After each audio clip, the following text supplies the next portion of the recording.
I'm extremely pleased to be here, and thank Joseph Jordan for asking me to talk.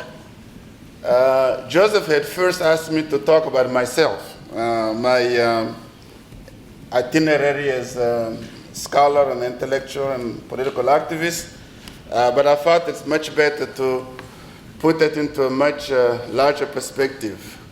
For example, last night when Mireille Fanon Mendes-France was speaking, and the other speaker also made reference to the Manichaean structure of colonial cities and towns.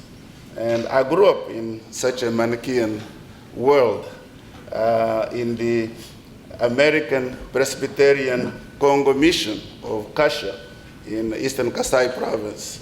My colleague Ken was just talking to me about the Reverend William Henry Shepherd from Virginia, who was one of the founders of the American Presbyterian Church in the Congo. The Presbyterians came to the Congo, one white man, one black man. William Shepherd was African American. But in terms of the living conditions, we had the Manichaean structure. There was a quarter for Americans in nice houses and very beautifully built, and electricity and nice streets on one side. Then in between, there's the church and schools. And then there's what the French refer to as a cordon sanitaire, a sanitary belt, to separate us from the Europeans and the whites, and then we have the blacks in a little camp far away. So this is the situation I grew up in. I also remember, in terms of the colonial oppression, my father losing his farm to a white settler because a white settler had better rights than we did. And when my father went to court to challenge this, the Belgian judge said that yes, he was right to challenge his farm being taken away, but the settler would bring in more economic privilege, more economic benefits for the community, because he would hire people, he would have, but of course, if my father had access to the same credit facilities white settlers were given, he too could create employment for people and provide more benefits to the community. But again, this is the way that the colonial situation was functioning. I was asked to speak about my political life, but let me now talk about what the legacy of Frantz Fanon is concerning Africa and Africa's future. I claim, and I said this in my book, The Congo from Leopold to Kabila, A People's History, that in the last 50 years, there has been no significant development in scholarship concerning Africa that goes beyond what Frantz Fanon and Amilcar Cabral provide us as the intellectual framework for understanding African decolonization and even understanding the post-colonial state. Now, that might seem very strange, but that is the reality. And yet Fanon only had a very small inkling, very small time to look at the post-colonial state.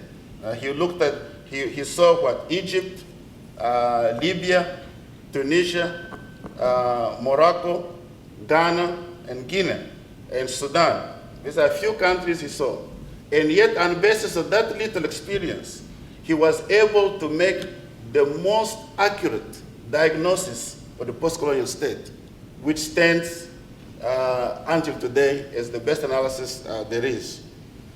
In my own case, I was introduced to the life and work of Frantz Fanon in 1964 by Dr. Richard Gift, a professor of economics at Davidson College.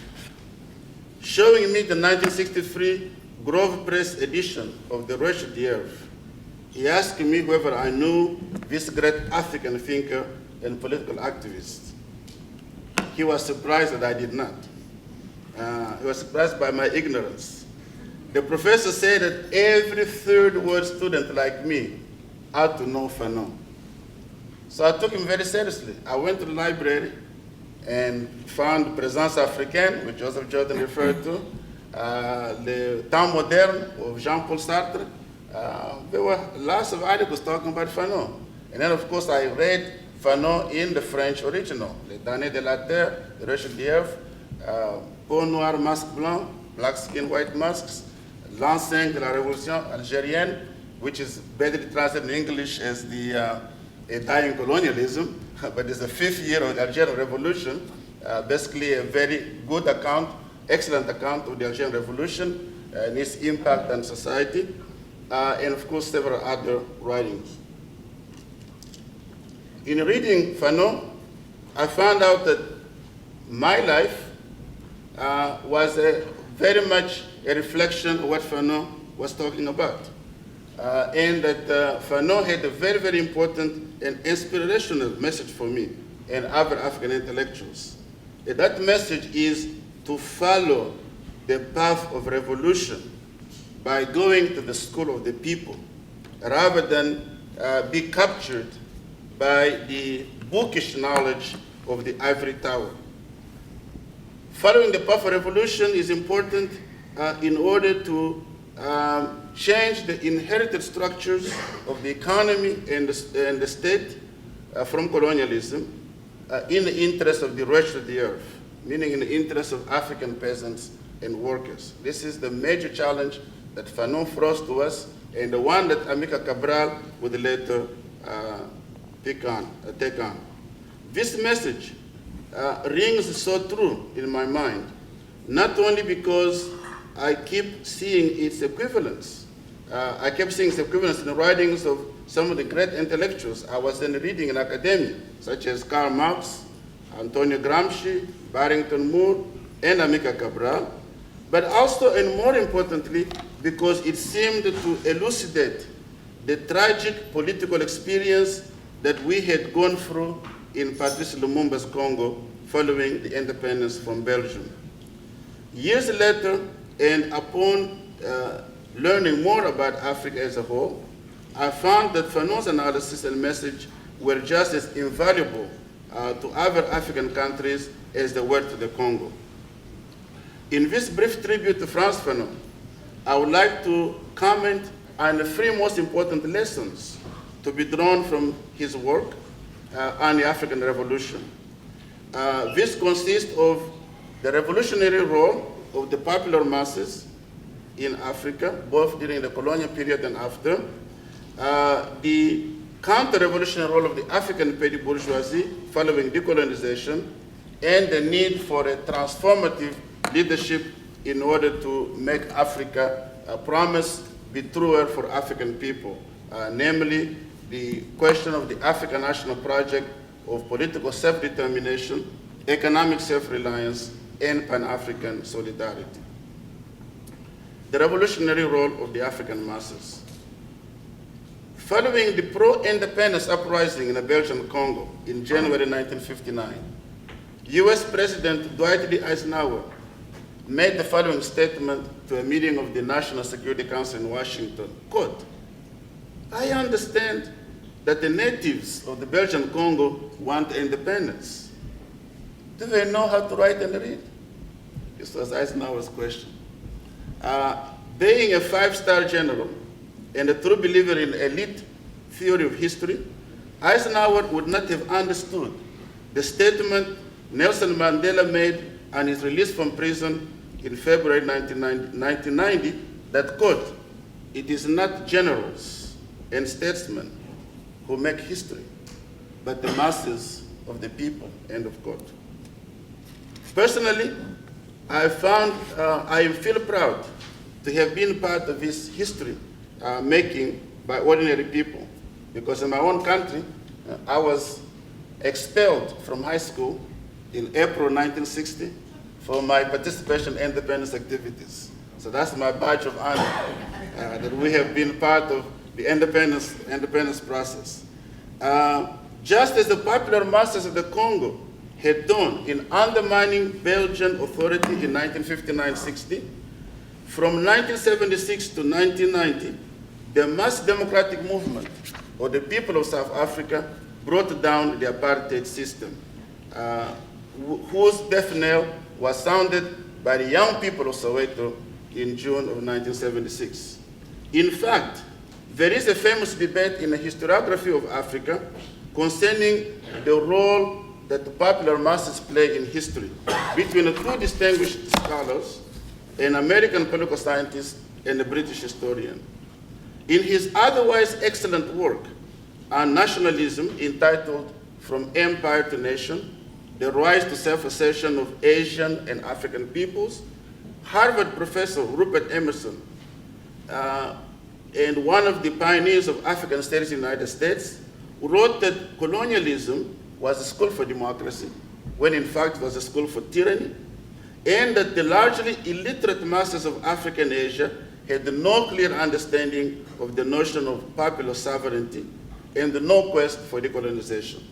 For him, independence was a demand of educated elites. And he writes, and I quote, "Colonial education systems have frequently been attacked with evident justice for teaching the history of the metropolitan country or of Europe rather than local history. The stark image is that of children of French Africa or Madagascar reciting Nos ancêtres les Gaulois, our Gallic ancestors.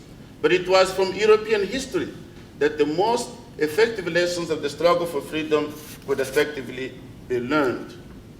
The knowledge of Western languages opened up vast bodies of literature teeming of seditious thoughts, which the young men who came upon them were not slow to apply to their own problems," end of quote. Thomas Hodgkin, a radical scholar and a member of the British Communist Party, supported Fanon's thesis that the masses, the peasants in particular, had a clear understanding of the critical issues and that their attitude in the national liberation struggle was more radical than that of educated elites, who tend to be more moderates. He responded to Emerson in a 1964 article as follows, quote, "For large masses of Africans in a variety of colonial territories to say no to the colonial system and yes to the ideas of freedom and independence, it was not an essential prerequisite that their leaders should have studied the Western political classics at Harvard, the Sorbonne, or the London School of Economics," end of quote. He adds that without the mobilization and participation of large masses of African people, and in some cases, pressures on the national leadership to move more rapidly than we would have liked to do, the African revolutions which we have experienced and are experiencing will never have occurred, end of quote. The historical evidence from all over Africa supports Hodgkin's thesis and of course supports the idea that Fanon and others had shown, Mandela included, that colonial subjects of all classes had more effectively learned the lessons of the struggle from their own local history than from the history of Europe. As Fanon himself points out in The Racial D'Oeuvre, people were inspired by the histories they learned, the local and oral histories from their own struggles against the colonial invasion. As Fanon writes, and I quote, "The propaganda of nationalist parties always finds an echo in the heart of the peasantry. The memory of the anti-colonial period is very much alive in the villages where women still croon in their children's ears the songs to which the warriors marched when they went out to fight the conquerors," end of quote. So this is very much the reality. Professor Terence Ranger, a great historian of Africa, who's written a lot about Zimbabwe and Congo and other countries, points out that it is very much where you had primary resistance, where African people rose against colonial conquest, and also areas where they had protests by peasants and workers during the colonial period, that you find the strongest support for the liberation struggle. In Zimbabwe, for example, Mbuya Nehanda, a woman, came out as a spirit medium representing the first, the daughter of the first ruler of Great Zimbabwe. And she became the inspiration of the first Chimurenga, the War of Liberation against the white settlers in the 1890s. And now in the 1960s and 70s, the second Chimurenga, or the War of Liberation in Zimbabwe, was very, very much inspired by Mbuya Nehanda. If you go to Harare today, you find there's a street named after her, because she's a hero, heroine of the liberation struggle. So that the primary resistance did influence. So many of the ideas, many of the issues that people were concerned with were the same. Basically, for example, the question of land, the fact that the land was taken away by European settlers and Africans wanted to reclaim these lands. So revolutionary class appeared in the Congo in 1959 in the streets of Kinshasa with the slogan of immediate independence. Now this was a very, very new thing because as Karl Marx and Friedrich Engels pointed out, that there is no revolutionary ideas unless you have a revolutionary class.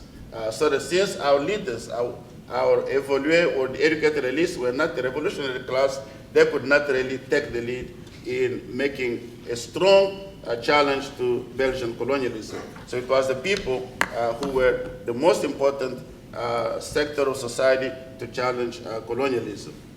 So what is the meaning then of the fact that the people have agency? The people's agency is very important in political changes. We saw it again after independence. In the Congo, a movement arose calling itself a movement for a second independence. Interestingly, that concept of second independence did not come from a traditional intellectual like me. Alva, I remember one day sitting in a seminar in Abuja, Nigeria, I heard a young Nigerian scholar saying that, well, we have this very interesting concept of second independence that was formulated by a Congolese scholar, Georges Nzongola-Ntalaja. And I was in the audience, I said, I beg your pardon, I did not bring out that concept. This is the concept created by peasants in the Congo. What was their analysis? They said that during the May 1960 pre-independence elections, our politicians promised us everything under the sky. No more taxes, better jobs, better wages, better price of agricultural produce, everything. Freedom and material prosperity, just what the people wanted to hear. Independence comes, people say, well, these people are liars because we didn't get any of those things. Not only the old taxes were kept, new taxes were created. The politicians drove the nice Belgian cars, but they also bought American Cadillacs. They lived in the mansions left behind by the Belgians, but they also built for themselves new villas with marble imported from Italy. So people say, okay, they look like us, they're black in the skin, but they're really white in their minds. Basically, the thesis from Fanon's black skin, white masks. But they are no different from the former colonialists. Interestingly also, they pushed analysis further. But for these people to continue oppressing us, they still need the former whites, the former colonialists. Because every time you revolt, you have Belgium sending in military support, America sending in military support to support the regime to oppress the people. So a very impeccable analysis of neocolonialism. So here we have an analysis by peasants, which is very much similar to Amilcar Cabral's analysis of national liberation as consisting of two phases. The first phase, the national phase, where all social classes come together to fight against the common enemy, the colonialist. And the second phase, the social phase, in which class struggles appear. The new leadership becomes a new enemy. So it's now a period of class struggles. And Cabral said that in that period, the most important issue is the struggle against neocolonialism. So here again we see the people. So again, very much making it clear that Antonio Gramsci was correct to say that every social class has its own intellectuals. It has own organic intellectuals who do translate into ideas the feelings, the notions, the impression the people have. And what revolutionary intellectuals are called upon is to systematize these ideas to make them into a revolutionary program. This is what Pierre Mulele did in the Congo, to become the great leader of the second independence movement by systematizing the ideas of the people to make them more comprehensible and make them a programmatic agency for change. What about the elites? Well, Fanon has said it all. What happened was simply that the elites, the Africans, moved into the shoes left behind by the colonialists, so that nothing really changed. That what we have is a change. I think the idea has been better expressed by a Congolese historian, Elike Mbokolo, who is at the Sorbonne in Paris. He said that decolonization is a twofold process. It is both a rupture and a continuity. Rupture in the form of state, the fact that European rulers are being replaced by African rulers. But continuity in the functions of the state.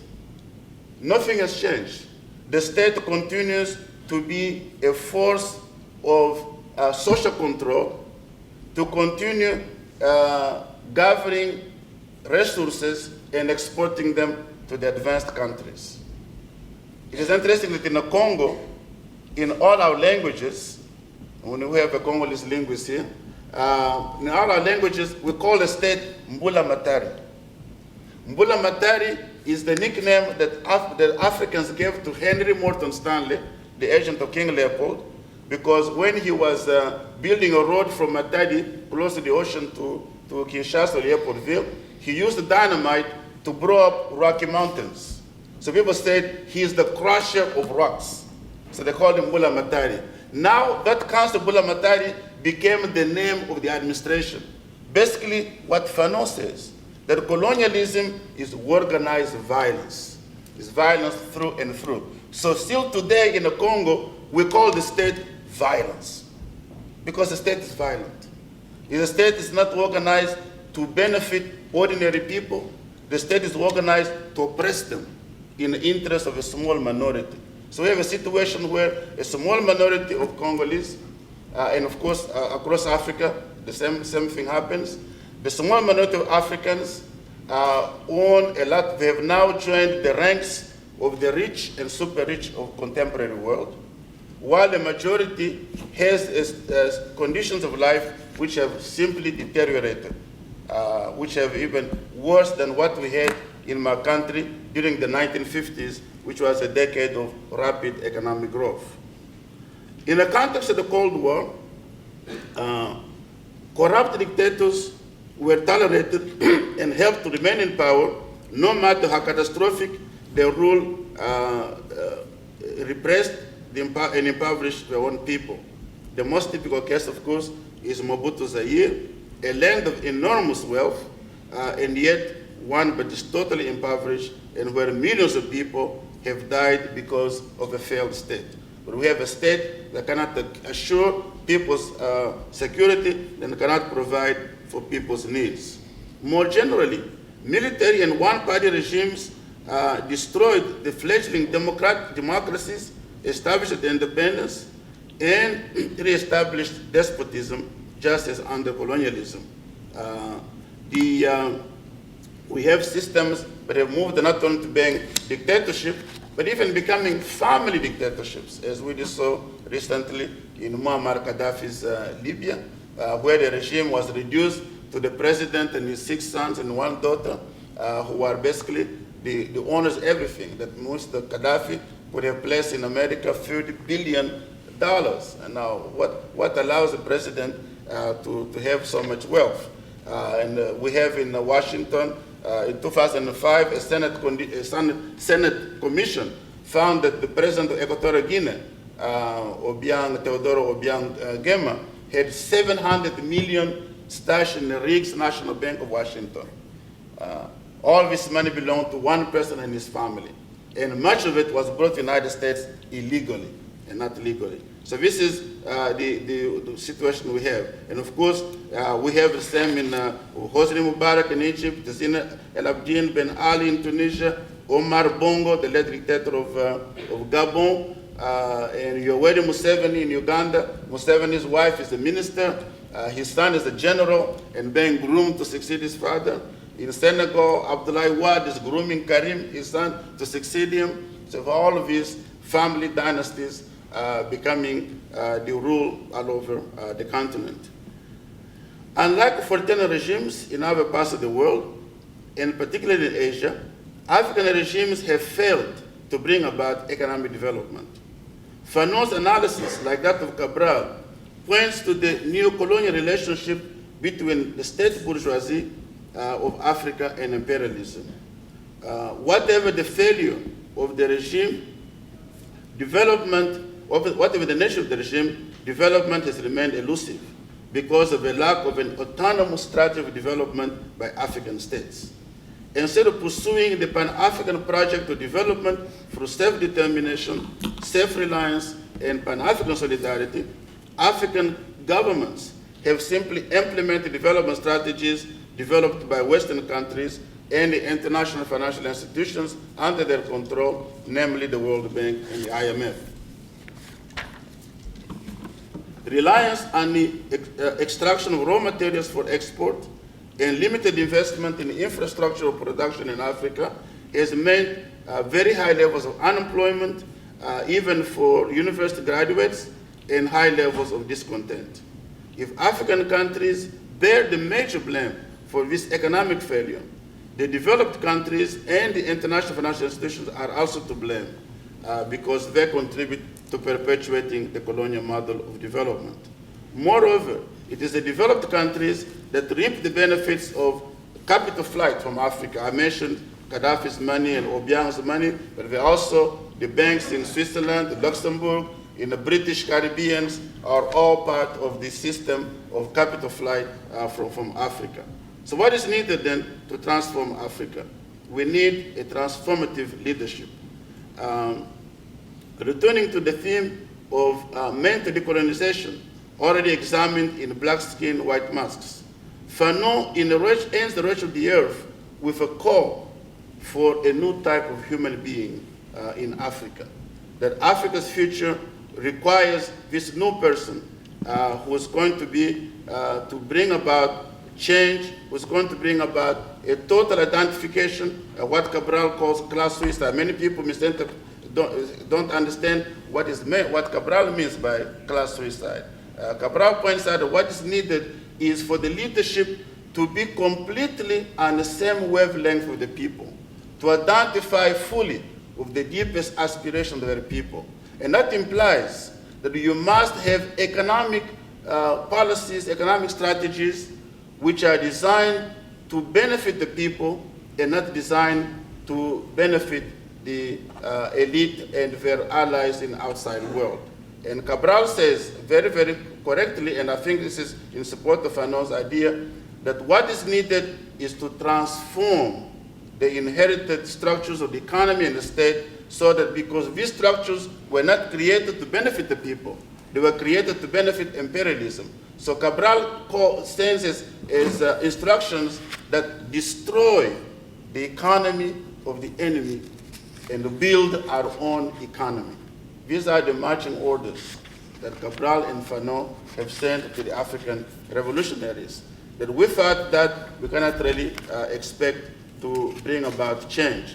And so the continuing struggle for liberation in Africa must go beyond civil liberties and political rights, which many of the democracy movements today are calling for, to include the fight against poverty and this dehumanizing effect on our people.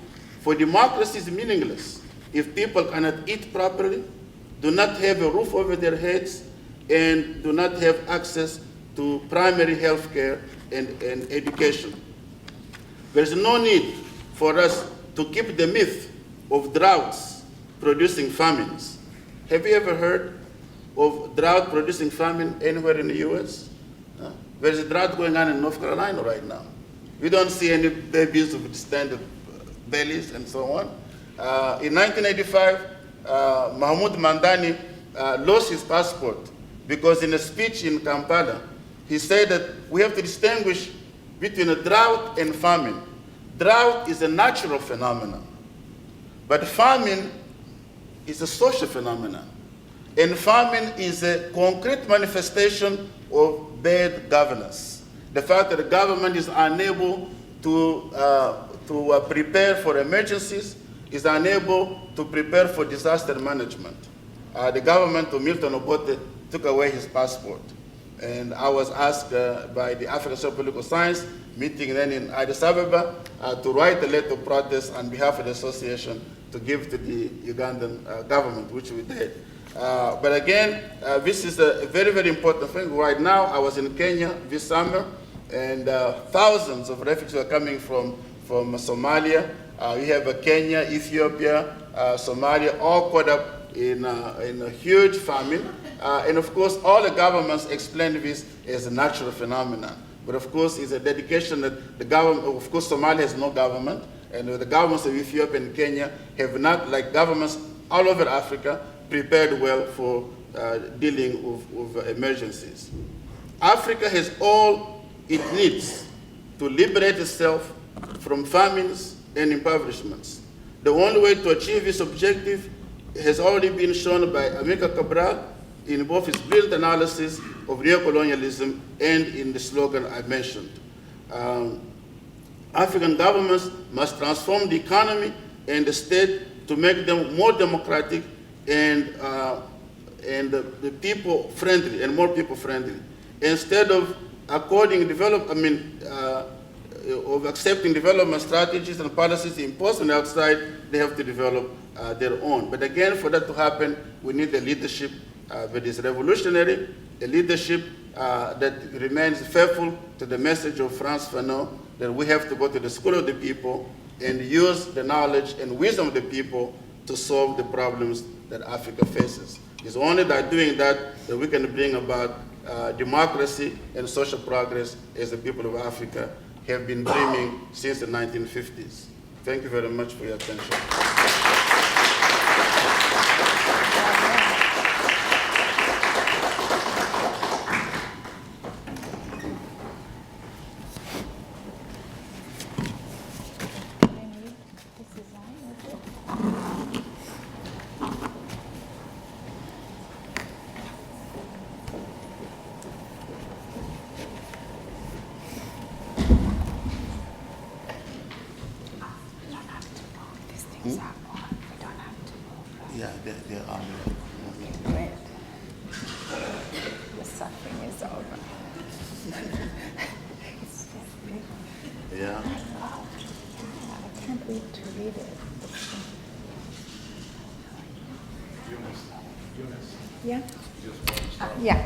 And then just the map.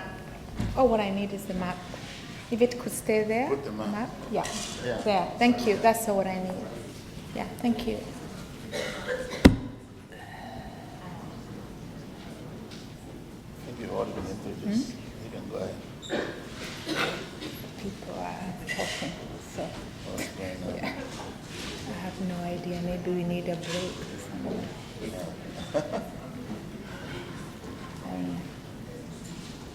In fact, we're going to move straight ahead and go right into this next presentation.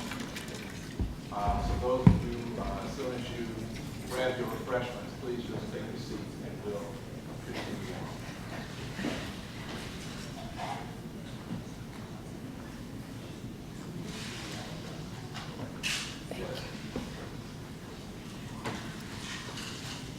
Those that are just coming in, please come right in and have a seat, and we'll move straight ahead.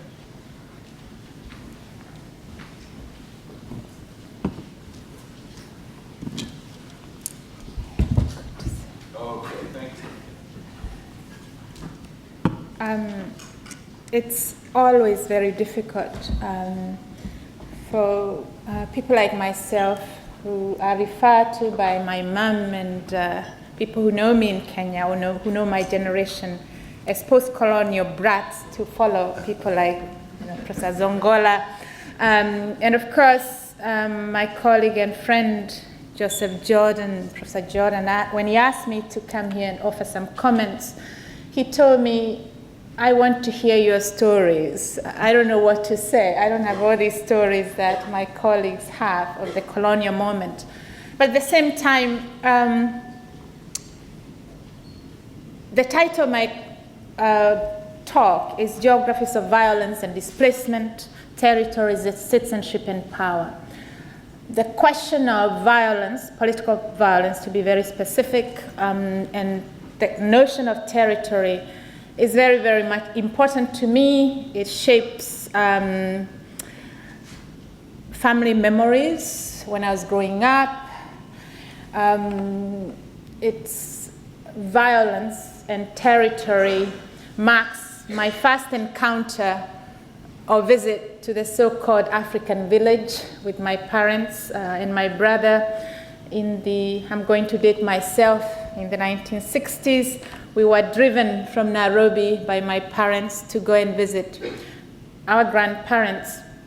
And all what I remember being told, my brother and I were told, when we get to this part of Central Province, please don't talk to anyone, don't eat food offered to you by this family, and we didn't understand what was going on. So it was a shock to me when I went to University of Toronto to hear my anthropology professor talking about the beautiful African village. My first memory was terror. And part of the terror that my parents were trying to signal emerged out of, not some natural phenomena, also some natural transcendental phenomena, but out of a political process in Kenya during the anti-colonial struggle of the 1950s that saw the local geographies in Central Province divided along loyalists and, of course, those who sympathized and who participated in the revolutionary, peasant-led anti-colonial struggle by people like Dedan Kimathi and others. So depending on where you fell in terms of that line or boundary, as geographers who are here would know, the drawing of the map in Central Province, you're either an enemy, even though other communities in other parts of Kenya would refer to you as a Kikuyu, you are an enemy within your own geography of Kikuyu land. So my early memories of territory, moving from urban areas to Central Province, various parts of Central Province, was fear. And so one of the things I'm trying to do in this large project on violence, looking at the violence that emerged in Kenya in the 1990s and 1920 and the early part of this century, is to historicize and to look at the ways in which political space has been produced, both in the colonial moment and, of course, the post-colonial era by the Kenyan state, and the implications of that for imagining transformation or social emancipation. So that's the little story I'll tell. I hope that's enough, okay? Don't ask me for more. It's only for you, otherwise I'll never do it. Okay. On December, in terms of the conjuncture I'm looking at, in terms of violence, is the 2007-2008 political violence. On December 30, 2007, Mwai Kibaki was sworn in for a second term as the president of Kenya. In the days and months that followed this development, intense political violence erupted in the country. For example, according to a report by the Kenya National Human Rights Commission, on January 1st, 2008, an estimated 35 people were burned to death while they sought refuge in a church in Rift Valley. These killings of mainly women and their children resulted out of the identification as foreigners in the Rift Valley, as enemies, as the black spots in this geography that was supposed to be just for the Kalenjin communities.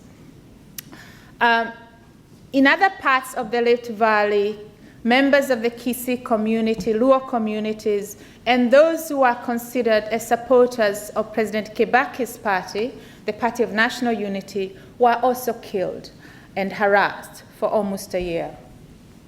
These examples of political violence in the Rift Valley are not to suggest that this is the only geography marked by violence and attended displacement directed at those considered as non-citizen, upcountry people in the Rift Valley, in Kenya in 2007, 2008. In other parts of the country, for instance, in Central Province, a province now considered in the deepening discourses of communal origins and indigenous people, etc., etc. Studies indicate that young Kikuyu men targeted Luo men, Teso men, and of course, Luo women, Kalenjin women, and raped them as a tool of war. Testimonies of brutal violence experienced by Luo men, one of them married to my cousin, are horrifying when one reads them or hear of them. During the same period, supporters of the Orange Democratic Movement, led by the current Prime Minister Raila Odinga from Western Kenya and William Ruto, a former minister in the coalition government that was formed in 2008 following the coalition government, following the power sharing agreement between the Party of National Union and ODM, were also targeted in Central Province. Among the Kikuyus in Central Province, there was this new discourse of the House of Mombi. More importantly, a reinscription of memories of the anti-colonial struggles and how, especially among members of the peasantry who never saw, as they say, the fruit or enjoyed the fruit of independence after, during Kenyatta's era, they wanted these Luos and other foreigners to leave Central Province. Central Province had to be pure. So all this to say that, the coast, the Rift Valley, although that's the geography that is talked about, was not the only site of political violence in Kenya in 2007 and 2008.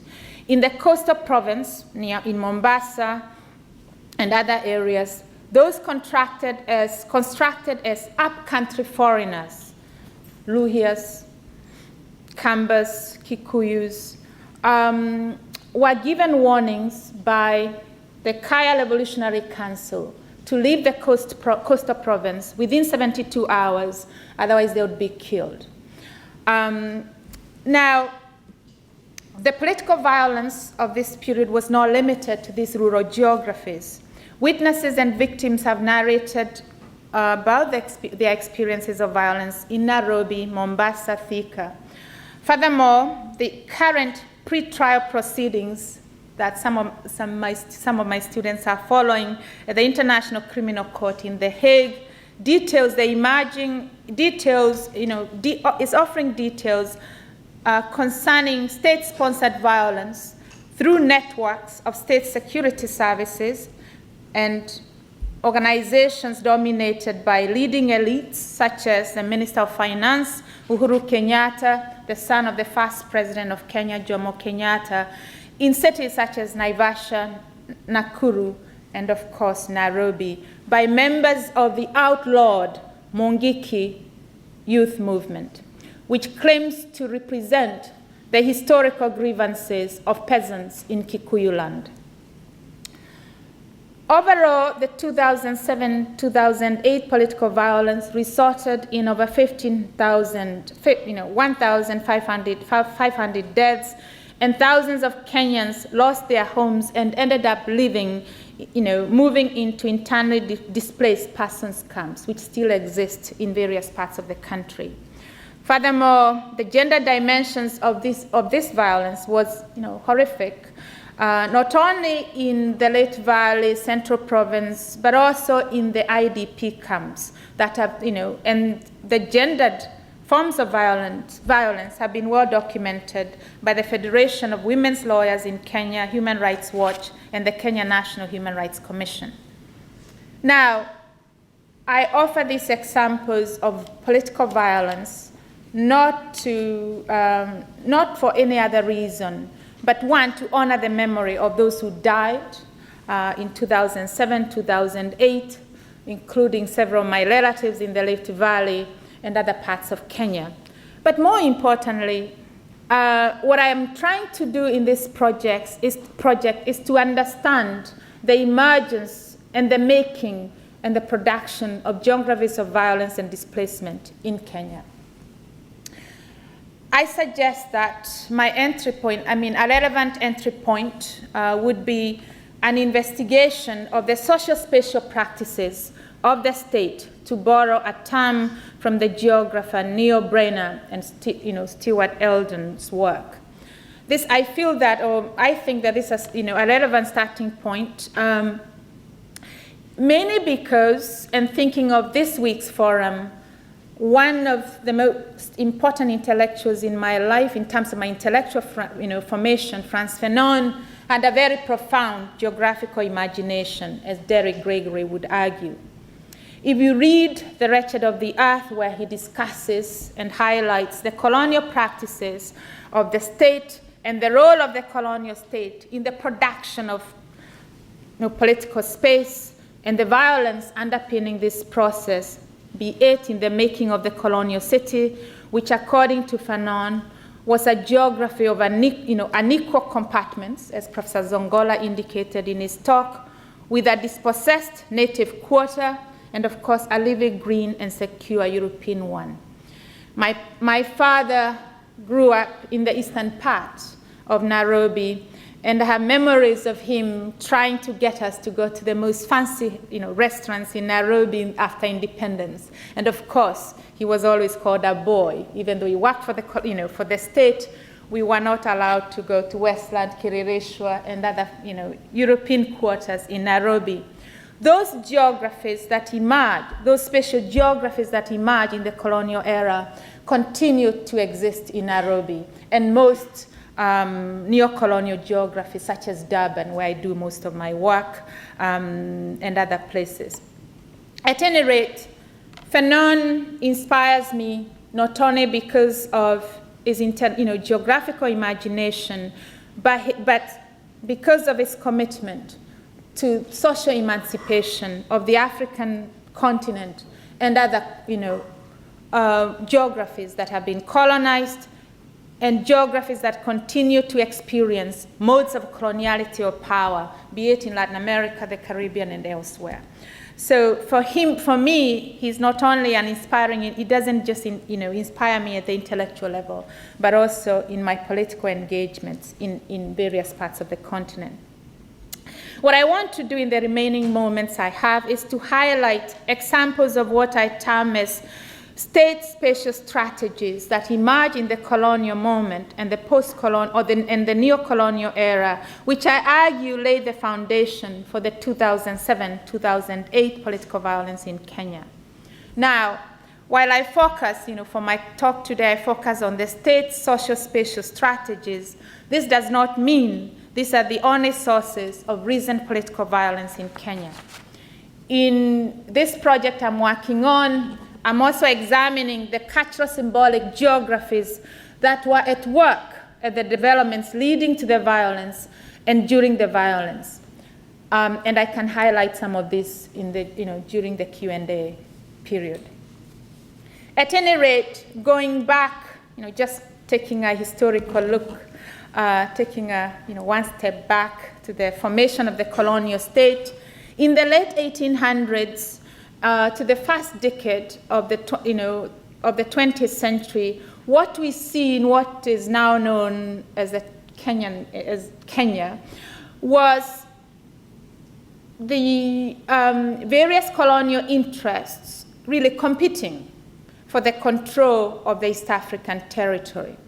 This did not just happen in East Africa, it happened in Malawi, in South Africa, and elsewhere in 19th century Africa, as Mamdani's work indicates.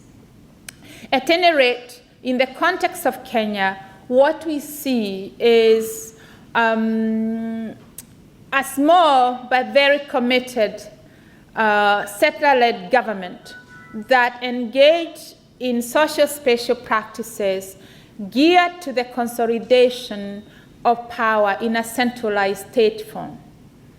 Now, one of the ways this was done, of course, was through mapping practices, and of course, the carving up of territory and creating boundaries, that create established political administrative geographies. Now, mapping of a territory and, of course, drawing of boundary lines is not a neutral process. Such mapping, such processes are very much, enable the production of political space and political identities. As John Pickles argues in his work that approaches the map as a practice and a discourse, maps are explicit tools for the transformation of social, economic, and political spaces of the state. In Pickles' views, maps name the world, categorize people, generate absolute bordered places, and of course creates social, political, economic geographies. This is in his fabulous book titled The History of Spaces. In the context of Kenya, colonial mapping as a social practice resulted in the creation of political and administrative geographies from the provincial level, headed by a British official as the provincial commissioner, at the district level, headed by a district commissioner, of course, of British stock, and at the local level by a chief who was an African appointed by the governor and the provincial commissioner at the advice of a European district commissioner. And at the sub-location level, the village, the headman. Again, these were all representatives, even the Africans, of the colonial project. The creation of these administrative geographies saw the emergence of political spaces that were the epicenters of the 2007-2008 violence in the Rift Valley, in Central Province, and elsewhere.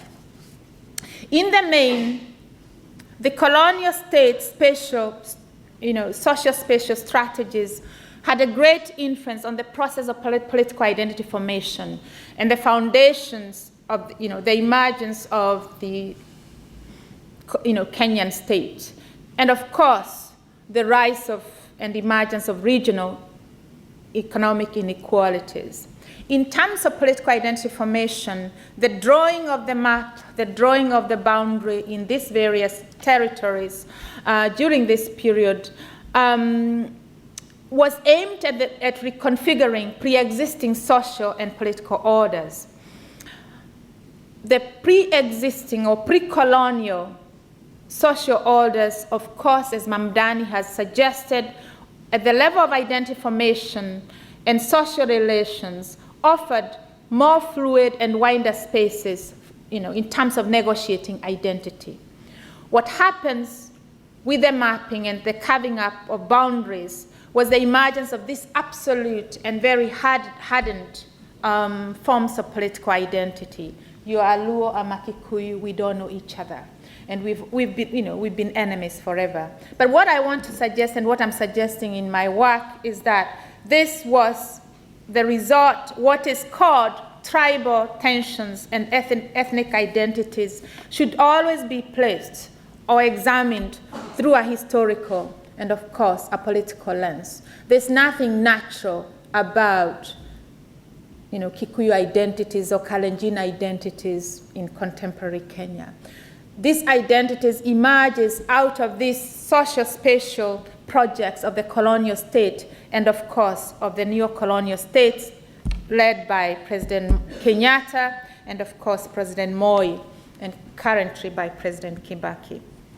Now, the emergence of what then happens then in terms of regimes of citizenship, what we see is the emergence of two regimes, two models of citizenship.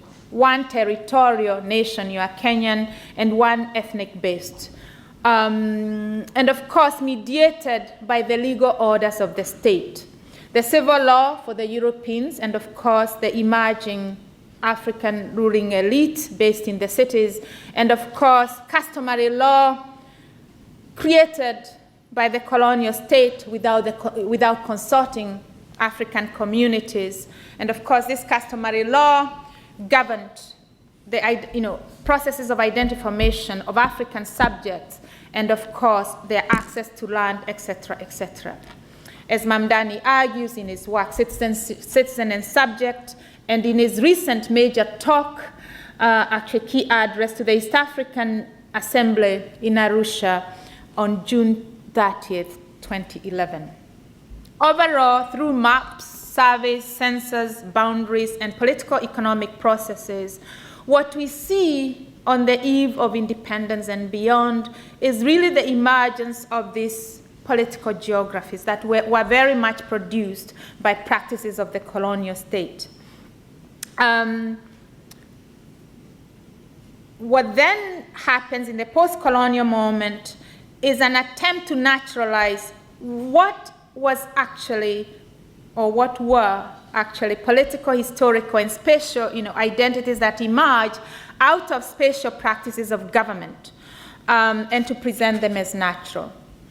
Now, we can, I can give a lot of examples, and I do in the book I'm writing, in terms of the social, spatial practices of the colonial state. But important as those were, the neo-colonial state that Fanon starts to map out in The Wretched of the Earth continued the practices of the colonial state in terms of the production of space, of political space and its organization.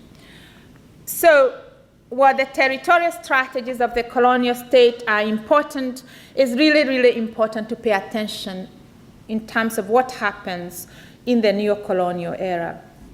Take, for example, the much discussed and documented violence in the Rift Valley, examples of which I gave at the opening paragraphs of my talk.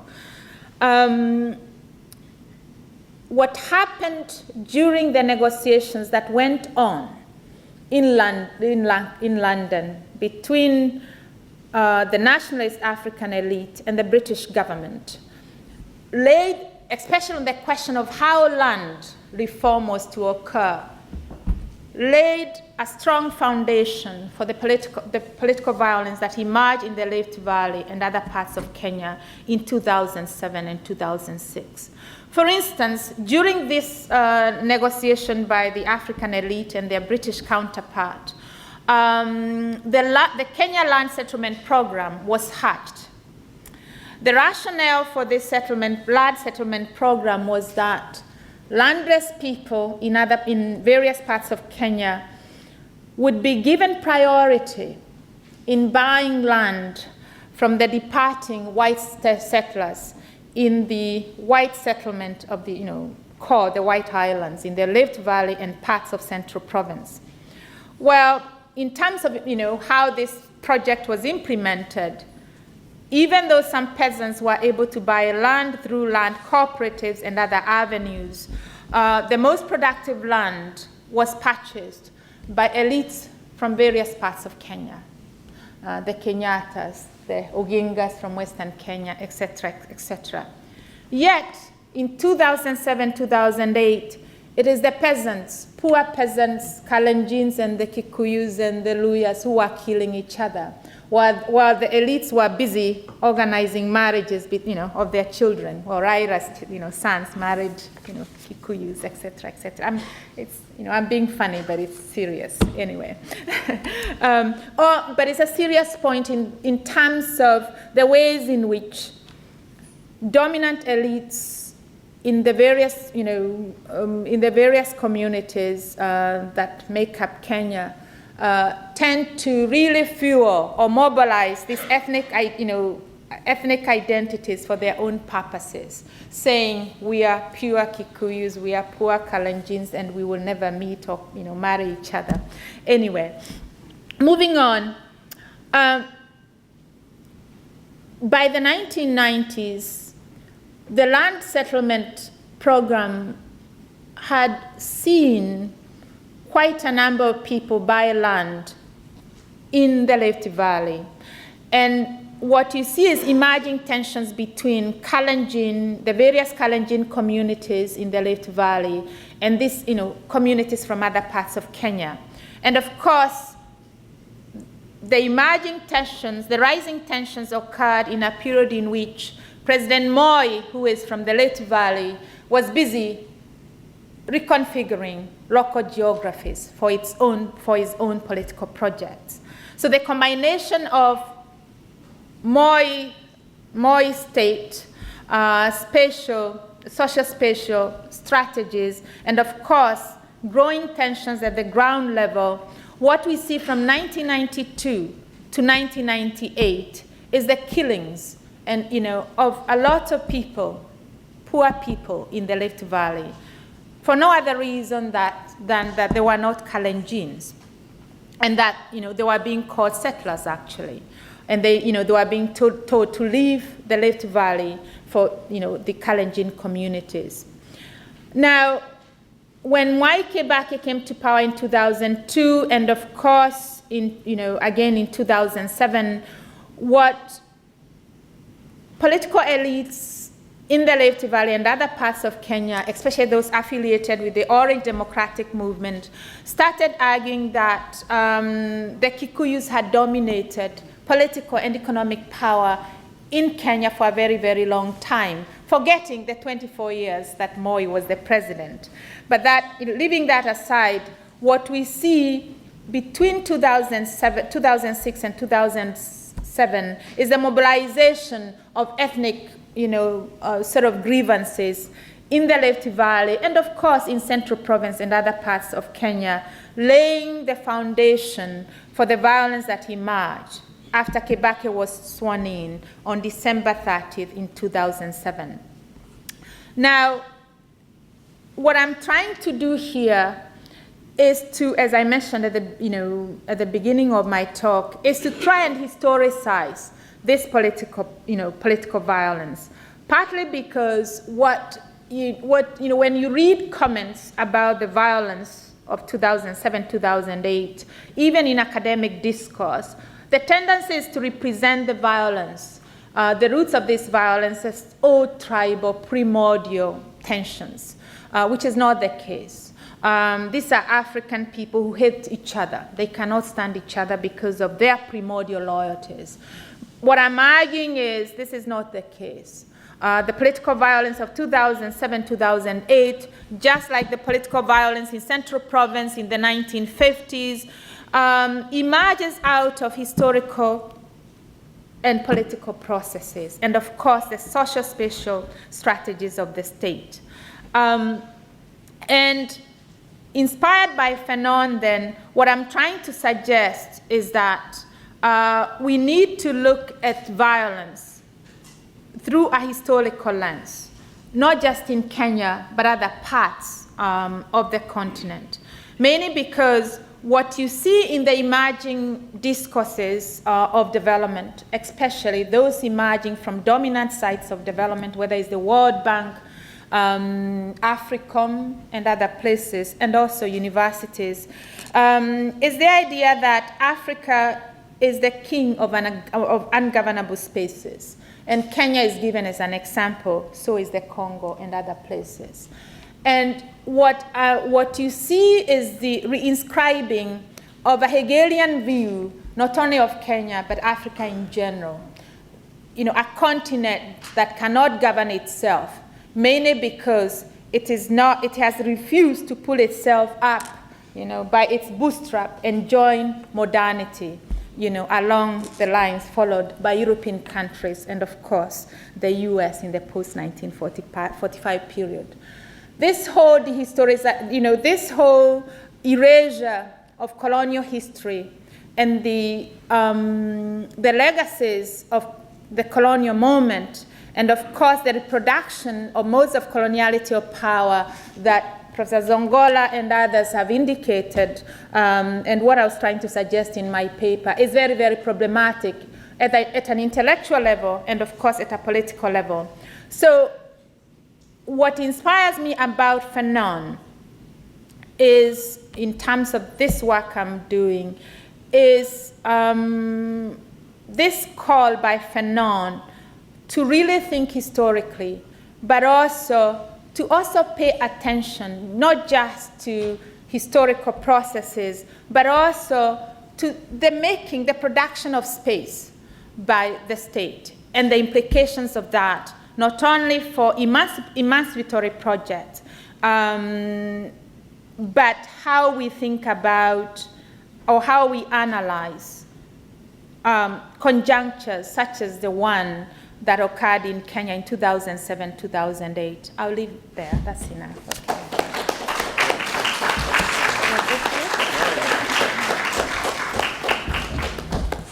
We have a moment for a few questions. In fact, I would really like to begin, if I can, taking this little bit of privilege I have of being in the front, of actually asking both of you to kind of comment on the way that violence has occurred in the post-colonial era, perpetrated by the state. So Fanon talks to us about the way the colonial state uses violence, and the way that violence is in some ways not only a method of control, but a method of disciplining how people think about themselves. Are we seeing then in some of the more authoritarian states something that Fanon did not in some ways prefigure, that the state learned this lesson and understood, and that's now what we are seeing in some parts of the continent? Do you want to start, No, George? I think, I would say that he was already signaling that this might happen in terms of his discourses on neo-colonial conditions, and his critique of nationalist projects, arguing that these were, limited projects that were not attentive to the profound reconfiguring of cultural, psychological, and political geographies in Africa and other parts of the colonized world. So I would say, I think he was, in Wretched of the Earth, he's already signaling that we need a second independence. That what has occurred, whether he talks about Kenya and the Mau Mau anti-colonial movement, but he was already disappointed because in terms of what was going on in Kenya. The radical wing, as we know, of the anti-colonial movement in Kenya, most of its members were eliminated by the time we get to 1958. And even though the settler-led government in Kenya constructed Jomo Kenyatta and the Kapenguria Six as the enemy of the colonial state, colonial interests were already negotiating with Kenyatta when he was in detention. Because Kenyatta was the son of a chief, and they knew that with Kenyatta and social forces linked to him, there wasn't going to be any fundamental restructuring of the economic foundation of the colonial state on the eve of independence. And this is something Kenyatta promises the settlers. He says, my government, we all memorize this as young people in Kenya, my government is not going to be a gangster government. It doesn't matter whether you're of European descent, it doesn't matter whether you are with the loyalist camp during the era of the anti-colonial struggle, we are all brothers and sisters. So what you see is, in terms of the historical bloc that inherits state power on December 12, 1963, they were already compromised, and similar processes, people argue, occurred in the negotiated settlement that led to the transition to multiracial democracy in South Africa. Patrick Bond argues this, and that Mamdani's work too argues that. So I think there's already that signaling, but I think he would be shocked at the level and of violence in the post-colonial moment in places such as Kenya, Malawi, and elsewhere. So, yeah.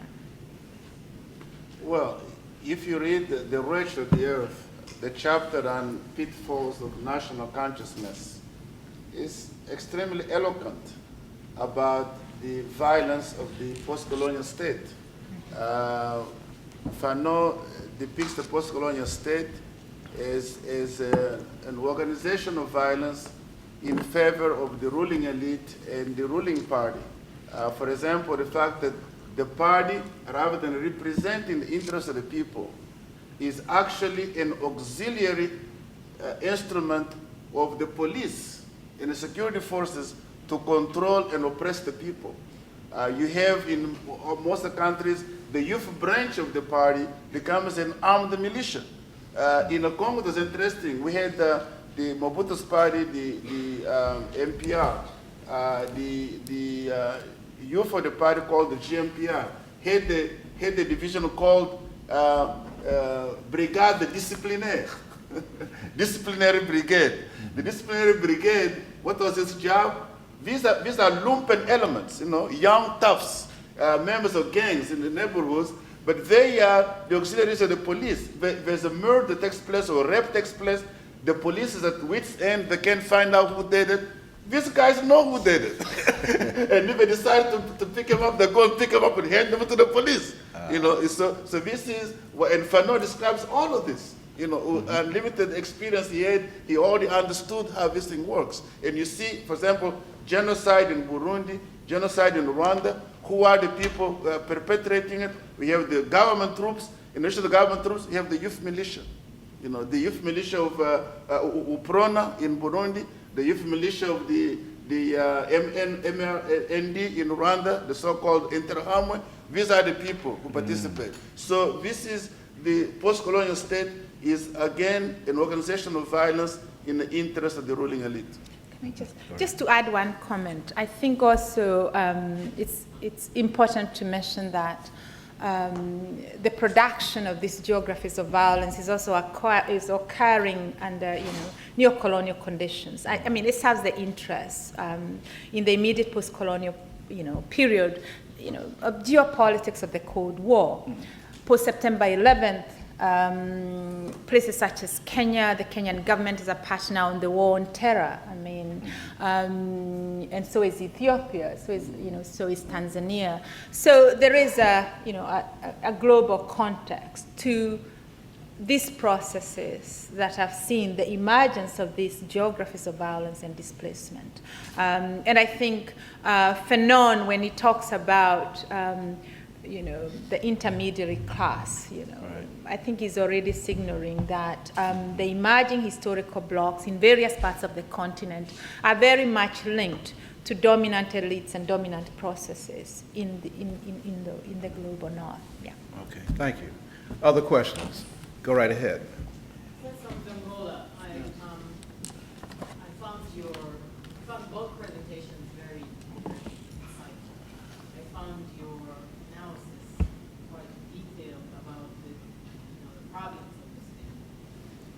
And I agree. You invoked morality and said that he said to destroy the structures, right, the colonial structures, because that's what's inherent, be it moral, right, immoral. And the structure of some kind of state that will work for the masses.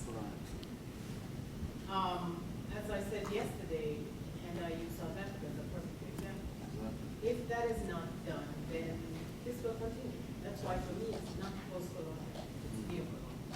These people have stepped in and they just continue. So I want to ask what you would describe, what do you see as the description? When they have provisional governments, when they are military movements, revolutionary movements, they construct a government. That's what becomes provisional. There's hardly ever an analysis of a state, what the role of the government will be to the state. And so as I had said yesterday, capital hegemony is all still very much in Europe, right? What do you see as a prescription? And this is the struggle that many of us as feminists are looking at. Exactly. Nzongola, can you repeat the question? Basically, what is the answer to this perpetuation of the neocolonialism, of neocolonial structures which reproduce colonial structures, I think she made an excellent analysis yesterday of the situation in South Africa, that we have a revolution taking place. There's a change of government from Europeans to Africans, and yet the economic and state structures remain the same. The white power structure is alive and well.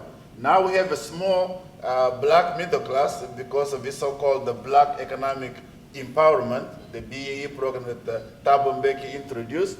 But that's simply, I have a lot of friends in the South African political class whose now stomachs have gone very, very big because they become managers. One of them is a philosophy professor who became head of a brewery, then head of a mining company, and now back head of a brewery, and he just gets bigger and bigger, but doesn't change the situation. The townships remain impoverished, the rural areas remain impoverished, the housing was a promise, electricity was promised, running water, all of that have not been fulfilled. So the answer to that is what Fanon says, you have to follow the revolutionary path. Because Samora Machel was one of the first to acknowledge this in Mozambique. Samora Machel said, we simply cannot make a revolution in Mozambique because we are reproducing the colonial structures. We took over the colonial government as prime minister or the president and minister and so on. We have to have the high salaries. We have to have nice housing. We have to have this. So a lot of the government budget goes to maintaining these structures. The French agronomist, what's his name?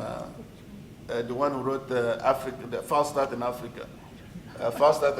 Dumont, René Dumont. René Dumont wrote that the presidential establishments of Africa are more expensive than the court of Louis XIV.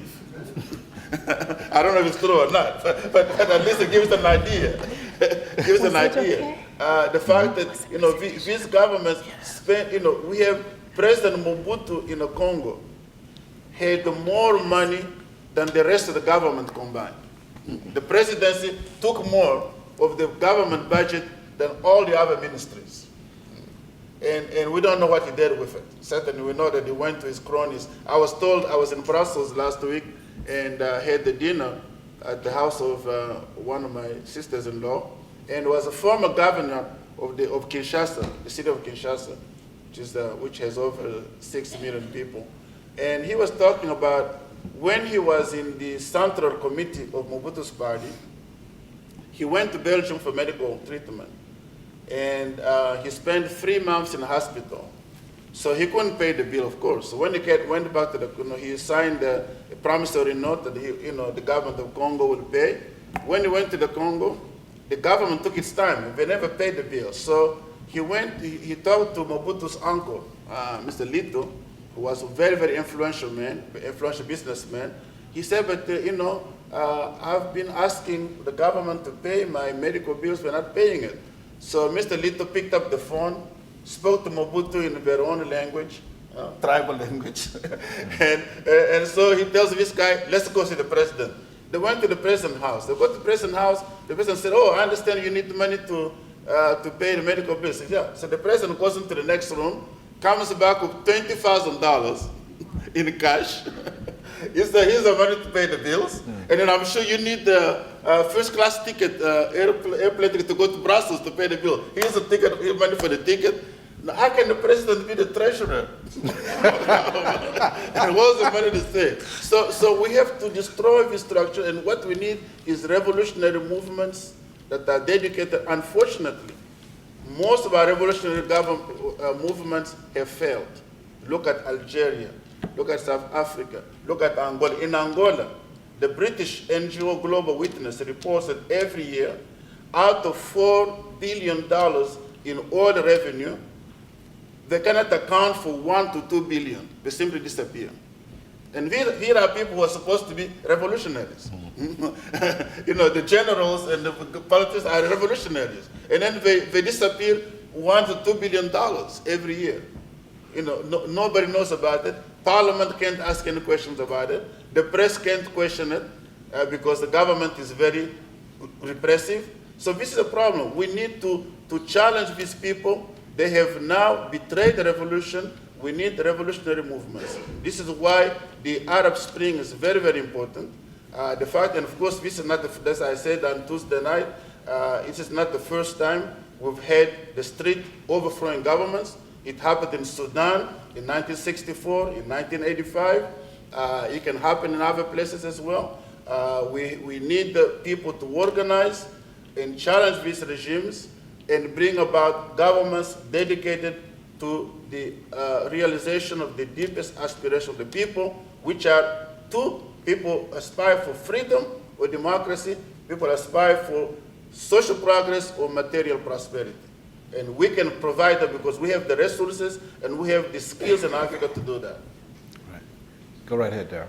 Is then there a successful operative model in some country in the South of our planet, be it in Asia, be it in South America, be it in Africa, that clearly has gotten it right, that then offers a functional model for this to happen? Or are we incapable of that as humans?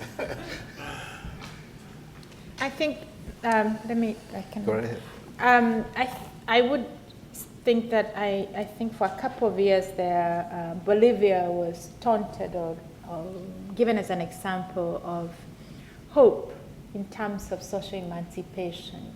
I remember being in various times at the University of Durban, University of KwaZulu-Natal in Durban, students telling me, Evo is the way to go, Morales is the way to go, and of course Hugo Chavez. But then if you start looking closely as to what has happened in Bolivia since Morales came to power, there have been some changes, a new constitution, the recognition of historical injustice in terms of as far as indigenous communities are concerned. But at the level of policy and the way in which social movements in Bolivia become now co-opted and disciplined by Morales is becoming very problematic. And also, there seems to be a division of labor. Evo Morales, whenever he goes out in global spaces, he's always saying, I'm anti-imperialist, the movements towards socialism is against anti-imperialism, etc., etc. But then you look at what government has done in terms of economic policies. It's really the reconstitution of neoliberalism. And his vice president, who is a really leading Bolivian intellectual, Garcia, has actually, even before the transition, started saying, oh, Bolivia is not ready for socialism. We need to wait 50, or maybe a century for that to happen. What we need, according to him, is what he's calling Adian Amazon capitalism. Led by a cultural project by indigenous people. You look at some of the specific policies in terms of the nationalization of the energy sector, hydrocarbons. There was that law that led to the nationalization was just, it opened up possibility for increased rent for the state. But contrary to what the media in the West was, writing about, saying, oh, there will be, total nationalization of the energy sector in Bolivia, that didn't happen. So what you see, but again, it's not, what Morales inherited is a product of history. He's also facing an autonomous movement, mainly in the eastern region, which is the most productive region of the country, which is using the language of self-determination and all that to say we need to have control of our territory, the most rich territory in Bolivia. So is these tensions of history and the ways in which societies in the South were incorporated on an unequal basis in the global system, and the reproduction of these modes of coloniality or power by elites in the South. There are all these tensions. This is not to say that we should give up imagining alternative or emancipatory projects, but I think that there are all these tensions based on the balance of social forces, whether it's in South Africa or Bolivia or Kenya or elsewhere. And I think it would be very difficult to come up with a universal model, given this, specific, there are similarities, but there are also specific histories in these places that we need to be attentive to. I mean, I don't know whether that's... I would just add a few things, is that reminds me of the debate about socialism in one country. There are positive examples we can learn from different countries. For example, the social benefits that the Cuban population has benefited since the revolution are outstanding. And yet, you see in Cuba that people yearn for freedom. I remember visiting Cuba in 1989 and having a couple young women telling me, "Oh, marry me, take me to America." I said, "Look, I'm too old for you." But the point is that you see there's something missing there.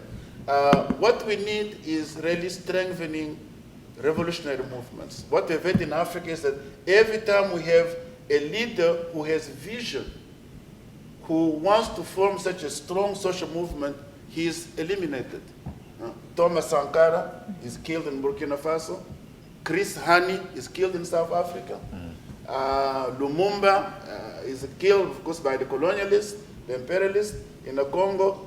Prince Rwagasore is killed in Burundi. Just a few months after Lumumba in January, Rwagasore in November 1961. We have all these leaders who really showed promise in terms of mobilizing the people, bringing people from all walks of life, from different parts of the country. They are eliminated. So what we need is to form social movements that are strong enough that can start in implementing basic programs of providing universal education to the people, providing universal health care, providing opportunity for employment creation, making it sure that the revolutionary and development program of South Africa, the RDP, was a very progressive program. The ANC takes power in 1994. 2 years later, they switched to GEAR, to a structural adjustment program, self-imposed by the South Africans. Why? That's because Thabo Mbeki was very much in alliance with the right wing. And the settler interest and the imperialist interest, rather than following the revolution program which the ANC had adopted at the beginning. So this is why you see there's a lot of discontent in the Communist Party and the trade unions of the ANC, the policies of the ANC. And I think that this is where we need to see the young people, the trade unions and the Communist Party, start a strong social movement to challenge the ANC, to change the leadership so they can go back to this revolution program. And we need that all over the continent. And I'm hopeful that, and we're seeing already, look at Egypt, look at Tunisia. Now the revolution is being hijacked. So now it's being reduced to simply democracy. Well, democracy, like I said, doesn't provide food, and, doesn't provide health care, unless you really organize to make sure that the people you elect do actually represent. But today, what we're seeing around Africa is the monetarization of politics like in America. Sooner we'll need the millions to run to be president of an African country. Just like in this country, you can't be elected senator unless you spend at least $10 million. And of course, when you spend $10 million, meaning that you have patrons you have to respect. You have to defend their interests, which is corruption.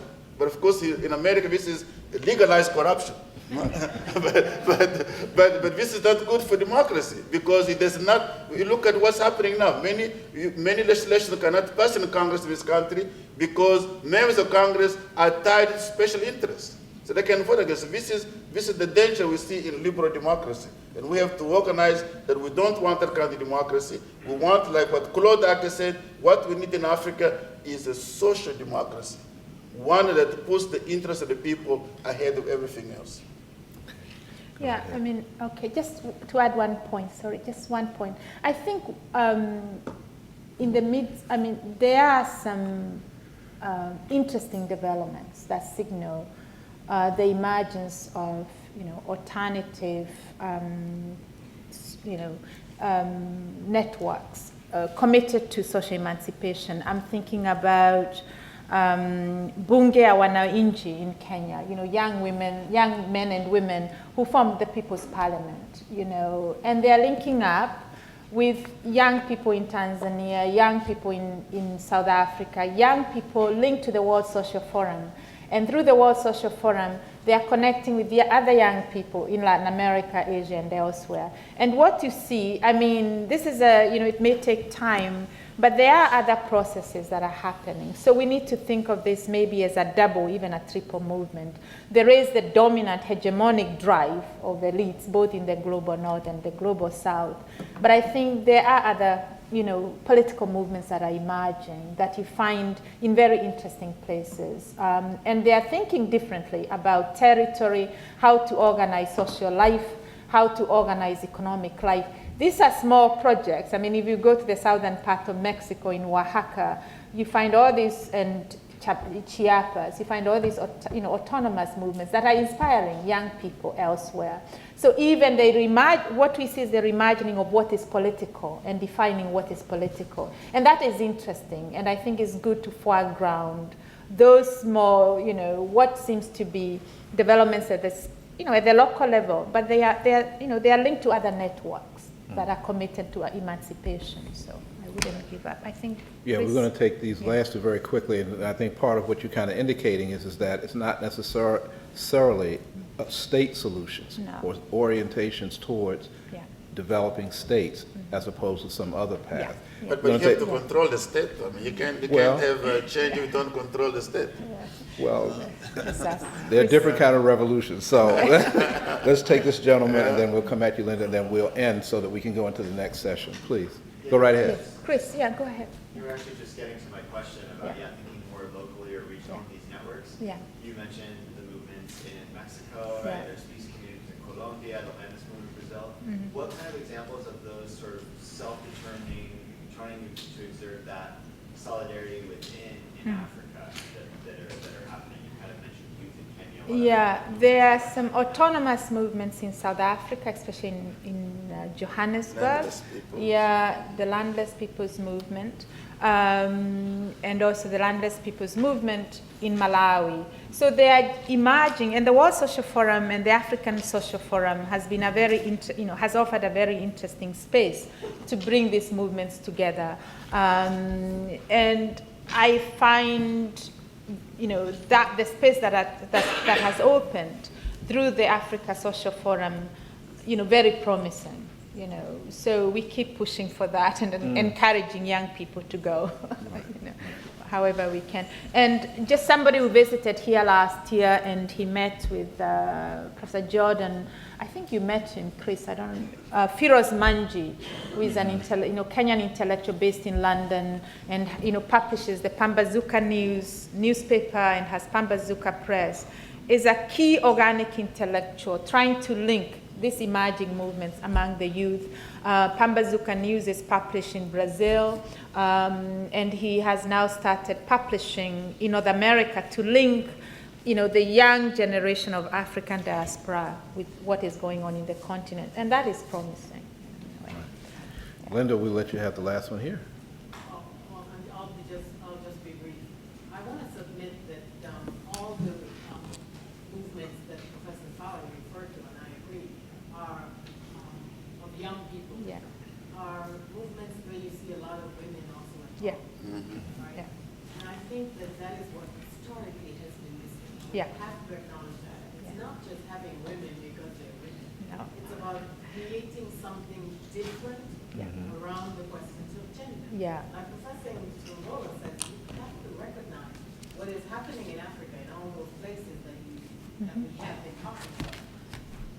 The population is dispossessed, and the women and their children are the ones who understand and who feel the brunt of that most. Exactly. Why can't we see leadership there? Yeah. Exactly. They talked about Right. South Africa and so on. I mean, one of the things that we know historically is that we need to, suggested what is happening now. Winnie Mandela talked about this. Right. And so what we see is the government falling apart in South Africa because of this state's continued white state. I have to call it the white state. That, the prescriptions are not going to come from there, right? And the possible implosion of the ANC is also because of intense sexism around the questions of gender. Yeah. Very good. Please join me in thanking